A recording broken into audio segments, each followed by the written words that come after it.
Hello बच्चों, कैसे हैं आप लोग। आई होप कि आप लोग अच्छे होंगे और आप सबकी पढ़ाई भी अच्छी चल रही होगी। तो अभी हम लोग करने वाले हैं क्लास 10th की मैथ की बुक से एक्सरसाइज 11.1। ठीक है, एनसीईआरटी की मैथ की बुक है जो कि अब सभी बोर्ड में चलती है। ठीक है, तो इस वीडियो में अभी हम लोग करने वाले हैं जो एक्सरसाइज 11.1 वो हम लोग जो सॉल्व करेंगे वो मैं हिंदी में भी समझाऊंगा। तो जो हिंदी मीडियम के स्टूडेंट है उनके लिए भी होगी वीडियो, और जो इंग्लिश मीडियम से पढ़ रहे हैं उनके लिए भी होगी। ठीक है, वो किसी भी बोर्ड से पढ़ रहे हो। तो आपको अगर जानकारी नहीं है तो मैं बता दूं, ठीक है, कि 1 से लेकर 9 तक मैंने पिछली वीडियोस में समझा दिया है। ठीक है, 2-3 वीडियो मैंने अपलोड किए हैं इस चैप्टर से रिलेटेड और वो मैंने समझा दिया है। ठीक है, अभी हम लोग करने वाले हैं क्वेश्चन नंबर 10 को। ठीक है, 10 में क्या कहता है, एन अम्ब्रेला हैज 8 रिब्स। इसका मतलब क्या हुआ कि एक छतरी है उसमें 8 ताने हैं। ठीक है, 8 रिब्स हैं विच आर इक्वली स्पेस्ड, जो बराबर दूरी पर लगे हुए हैं। ठीक है, ये जो तांत है इसका, ये रिब्स, ये क्या है, ये बराबर बराबर दूरी पर लगा हुआ है। ठीक है, उसके बाद कहता है assuming umbrella to be a flat circle of radius 45 centimetre. इस अम्ब्रेला को एक फ्लैट सर्कल आपको समझना है। ठीक है, जैसे कि अम्ब्रेला है ना, तो ऊपर से समझिए इस तरीके से एक सर्कल है, इसको एज्यूम करना है कि एक सर्कल के रूप का है। ठीक है, छाता जो ये आपको दिख रहा है ना, ये तो साइड से देख रहे हैं, जब ऊपर से देखेंगे तो छाता ऐसे हमें गोल ही दिखेगा। ठीक है, तो कह रहा है कि छतरी को आपको क्या समझना है, एक सपाट वृत्त मानते हुए। ठीक है, कह रहा है सर्कल ऑफ रेडियस 45। तो कैसा सर्कल आपको मानना है, ऐसा सर्कल जिसका रेडियस 45 सेंटीमीटर हो, त्रिज्या कितना हो, 45 सेंटीमीटर हो। तो छतरी को 45 सेंटीमीटर त्रिज्या वाला एक सपाट, एक फ्लैट सर्कल मानना है। ठीक है, सपाट वृत्त मानना है। उसका कह रहा है find the area between the 2 consecutive ribs of the umbrella. यानी कि ये जो रिब्स है ये और ये, तो इस दोनों के बीच का जो ये एरिया बन रहा है ना, ये आपको निकालना है। समझ गए ना, तो ये तो सब बराबर ही होगा, तो किसी एक का भी निकालेंगे तो हमें आंसर मिल जाएगा कि दो जो क्रमागत है, जो लगातार, यानी कि हर एक, जैसे ये और ये हो गया है ना, क्रमागत लगातार कंसेक्यूटिव रिब्स के बीच का जो एरिया है वो हमें पता चल जाएगा। यानी कि फिर से हमें यहाँ पर क्या निकालना है, यहाँ पर निकालना है एरिया ऑफ सेक्टर। ठीक है, एरिया ऑफ सेक्टर वाला फॉर्मूला आपको यूज करना है यहाँ पर। ठीक है, तो चलिए बनाते हैं इसको।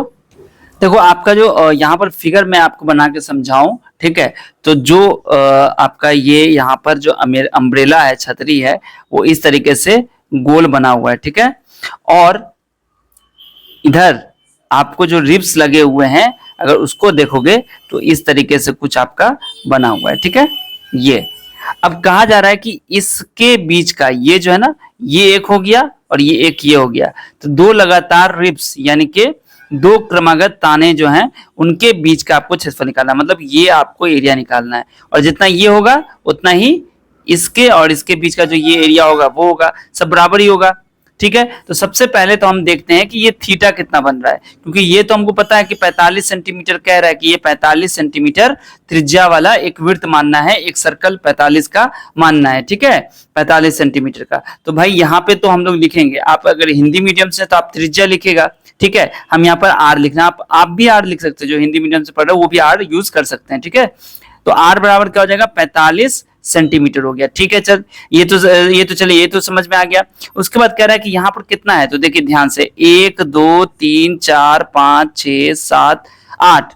आप फिगर में भी देखिएगा बुक में, तो वो 8 ही है आपको टोटल। तो यानी कि जो आपके पास दिया गया है फिगर, उसमें क्या है, 8 इक्वल स्पेस्ड रिब्स हैं। ठीक है, तो यहाँ पर लिखेंगे, यहाँ पर हम लोग को लिखना होगा कि चाहेंगे तो छोड़ भी सकते हैं, अदरवाइज आप इसको जो है इस तरह भी लिख सकते हैं कि सिंस, ठीक है, there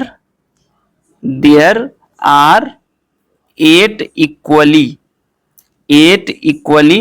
spaced ribs in the umbrella. अब यहां पर बात आती है कि सर अगर हम हिंदी में है तो हम क्या लिखेंगे, अम्ब्रेला में ए छूट गया, अगर हम हिंदी में तो क्या लिखेंगे, तो आप अगर हिंदी में है ना, हिंदी मीडियम से आप, तो आप लिखिएगा यहाँ पर, चूंकि अम्ब्रेला 8 त्रिज्यखंड या 8 बराबर ताने से बना हुआ है। ठीक है, यहाँ पे लिख सकते हैं कि इस आकृति के अनुसार कुल 8 त्रिज्यखंड हैं। ठीक है, कुल 8 त्रिज्यखंड हैं। बात समझ में आ गई? आप लोग ये भी लिख सकते हैं। चलिए यहां तक तो समझ में आया। तो इसमें लिखेंगे कि angle between two consecutive ribs, ठीक है, टू कॉन्जिक्यूटिव रिब्स, यानी कि आप इसको ऐसे भी लिख सकते हो कि थीटा, क्या लिख सकते हो कि जो हमारा सेक्टर बन रहा है ना, तो सेक्टर का जो थीटा है, एंगल है, वो आपको यहाँ पर लिख देना है। ठीक, कोई दिक्कत नहीं है, आप वो भी लिख सकते हैं, आप ये भी लिख सकते हैं। ठीक है, यहाँ पर आप ये भी लिख सकते हैं angle between two consecutive ribs, ठीक है, ये भी लिख सकते हैं, या सीधा सीधी आप आर लिख लिया ना, आप थीटा लिख के भी कर सकते हो। देखो ये इसलिए मैं बता रहा हूं कि आपको ये नहीं समझना है कि अगर हमने ये लिख दिया तो गलत हो गया, या सिर्फ आर के बाद अगर हम थीटा लिख देंगे और थीटा बराबर कितना होगा तो टोटल 360 होगा, 360 बट्टा 8 करके निकाल लेंगे थीटा, तो वो गलत हो जाएगा। नहीं, वो भी सही ही होगा आपका। ठीक है, बात समझ में आ गई। चलिए, तो angle between two consecutive ribs क्या हो जाएगा, तो रिब्स एट दी सेंटर लिख दिया, एट दी सेंटर लिख दिया। ठीक है, यानी कि सेंटर पर कितना कर, तो यहाँ पे तो आपको पता है ना कि 360 होता है टोटल। इस पॉइंट पर क्या हो रहा है, टोटल जो एंगल बन रहा है टोटल वो कितना है, 360 डिग्री का होता है, और टोटल यहाँ पर भाग कितना है, 8, तो बराबर बराबर है ना, यहाँ पर हम लिख दिए इक्वली बराबर है, इसलिए 360 डिग्री बटा 8 हो जाएगा, यानी कि कितना हो जाएगा, 45 डिग्री हो गया। ठीक है ना, ये चीज तो समझ में आ गई। चलिए, अब यहां पर बस आपको निकाल देना है एरिया बिटवीन टू कॉन्जिक्यूटिव, जो पूछा जा रहा है क्वेश्चन में, बस वही आपको लिख देना है, टू वही चीज लिखना है। फाइंड द टोटल एरिया कह रहा था ना, तो यहां पर लिख दीजिएगा एरिया, यहां पर लिखिएगा the area between the two consecutive ribs of the umbrella. अब हिंदी मीडियम वाले फिर बोलेंगे सर हम क्या लिखेंगे, तो ये आप वही लिखेगा कि दो क्रमागत तानों के बीच का क्षेत्रफल, दो क्रमागत तानों के बीच का क्षेत्रफल बराबर। अब फॉर्मूला तो आपको वही लगाना है, कौन सा formula, theta by 360 degree into pi r square. ये कौन सा फॉर्मूला आपको याद है ना, ये है एरिया ऑफ सेक्टर का फॉर्मूला, यानी कि त्रिज्यखंड का फॉर्मूला ही लगेगा।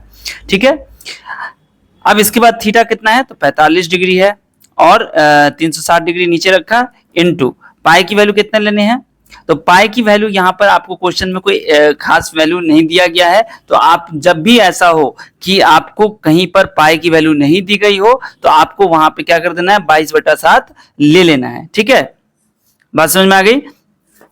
तो चलिए यहां पर हम लोग ले लेते हैं 22/7, ठीक है ना, 22/7 ले लिया। अब इसके बाद आर कितना है, तो आर आपके पास हो गया 45, तो 45 इंटू 45 कर देंगे, और चूंकि ये सेंटीमीटर में है ना, तो एरिया निकाल ले तो सेंटीमीटर स्क्वायर आप एक साथ लिख सकते हैं बाद में। ठीक है, यहां पर भी सेंटीमीटर, यहां पर भी सेंटीमीटर, या फिर सीधा सीधी आप सेंटीमीटर स्क्वायर भी ऐसे करके लिख सकते हैं। इसके बाद अब यहां पर काटेंगे तो 45 8 डायरेक्ट कट जाएगा, आप काट के देखिएगा। ठीक है, अब यहां पर कुछ कटेगा, कट तो रहा है यहाँ पर, ये 2 से कटेगा तो 4 आ जाएगा, और 2 से ये काटेंगे तो 11 आ जाएगा। अब 11 को 45 को यानी कि इसको जब गुना करोगे 45 और 11 को, तो आपका आ जाएगा 22,275, और नीचे 4 है और 7 है, 4 सत्ते 28 हो जाएगा।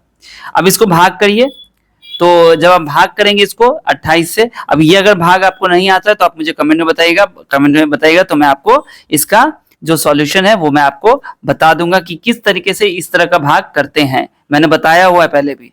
और आप चाहें तो यहां पर भी आप छोड़ सकते हैं, ठीक है, यहां पर भी आप सेंटीमीटर स्क्वायर लिख के आंसर छोड़ सकते हैं। अदरवाइज अगर आप भाग करके इसको लिखना चाहते हैं पॉइंट में, तो 795.535 सेंटीमीटर स्क्वायर ये आंसर आ जाएगा। ठीक है ना, मैं भाग भी बता देता करके, लेकिन तो उसमें ज्यादा लंबा वीडियो हो जाएगा इसलिए। ठीक है, तो आप कमेंट करके बताइएगा कि अगर आपको इस तरह का भाग सीखना है तो, ठीक है, कैसे पॉइंट में चेंज करते हैं। तो यहाँ पर जो आपका क्वेश्चन नंबर 10 था वो सॉल्व हो चुका है।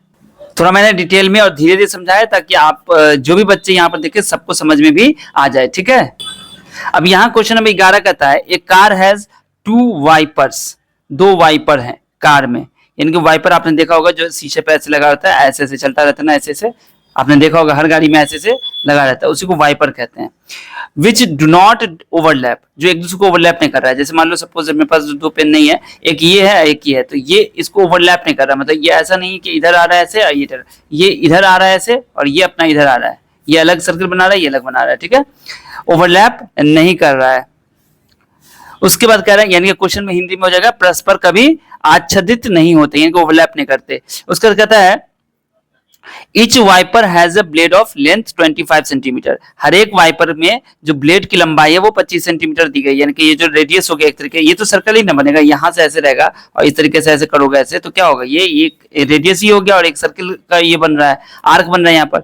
तो लेंथ 25 सेंटीमीटर हो गया, sweeping through an angle of 115 degree, यानी कि 115 डिग्री कोण तक घूम कर सफाई कर सकता है। ठीक है, स्वीपिंग थ्रू, स्वीप का मतलब हो गया सफाई करना। ठीक है, इस तरीके से घूम के 115 डिग्री का मतलब क्या हो गया, जैसे यहाँ देखो ये 0 है ना, तो ये इस तरीके से घूम के ऐसे करके 115 डिग्री तक घूम सकता है।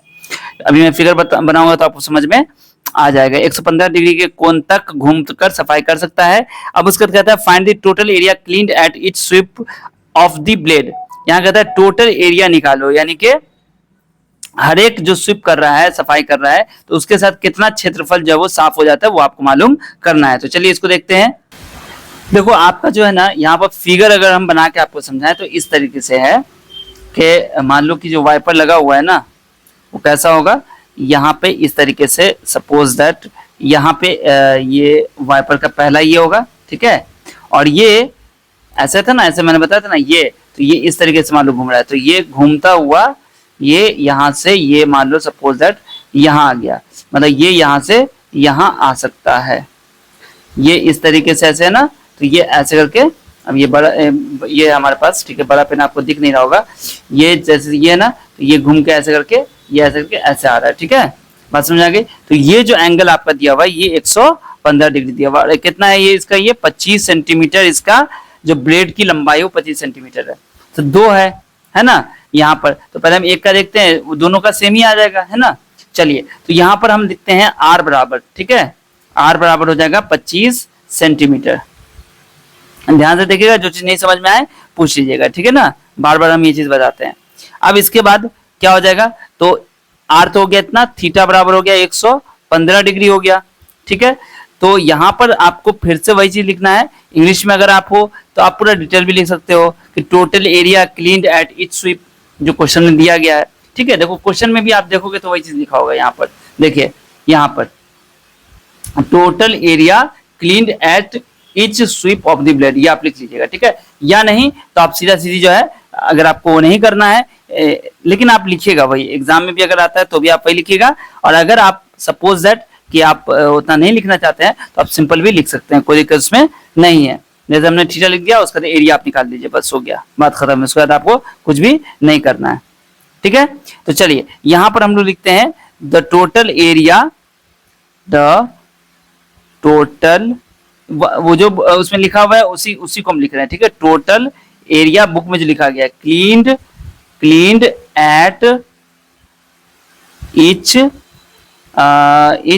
स्वीप। ठीक है, ये लिख दिया आपने। ठीक है, उसके बाद यहां से जब इतना कर दिए तो अब आपको क्या करना है, वो फॉर्मूला वही लगाना है, theta by 360 degree into pi r square.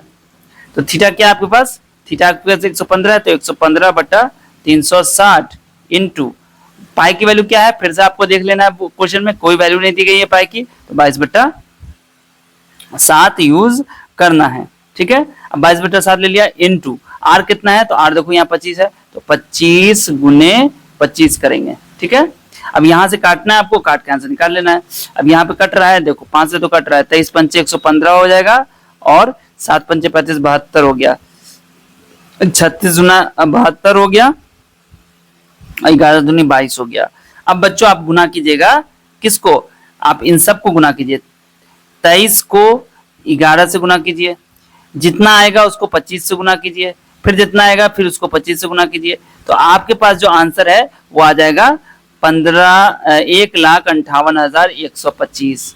और नीचे आपका कितना है, 36 है, और 36 को गुना करना है किससे, 7 से, तो आपका आंसर आएगा यहाँ पर गुना करके आएगा 252। एक चीज आपको ध्यान रखना है कि यहाँ पर एक ये भी हो सकता है क्वेश्चन, टोटल एरिया यानी कि कुल एरिया आपको निकालना है क्लीन्ड एट ईच स्टेप, यानी कि ईच स्टेप पे जो सफाई हो रही है, तो एक ये है और एक और भी है ना, 2 यहाँ पर है, तो एक मान लो यहाँ पर भी और होगा, है ना, तो इसी इतना ही तो होगा, जितना ये होगा उतना ही ये भी होगा, क्योंकि उसका भी रेडियस वही होगा, उसका भी एंगल वही होगा।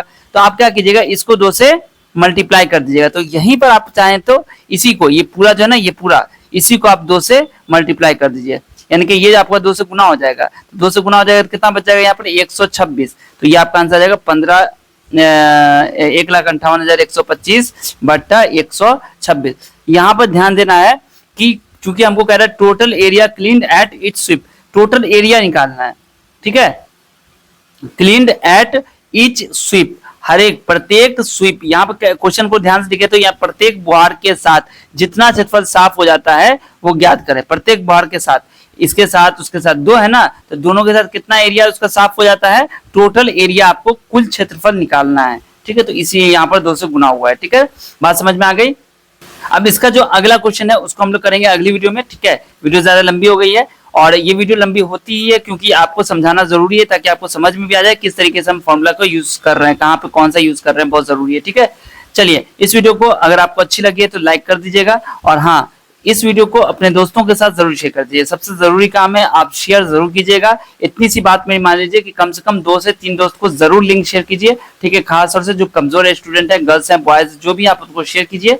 मिलता हूँ फिर आपसे अगली वीडियो में, तब तक आपसे अपना ध्यान रखिए। वीडियो देखने के लिए आपसे बच्चों का बहुत बहुत शुक्रिया।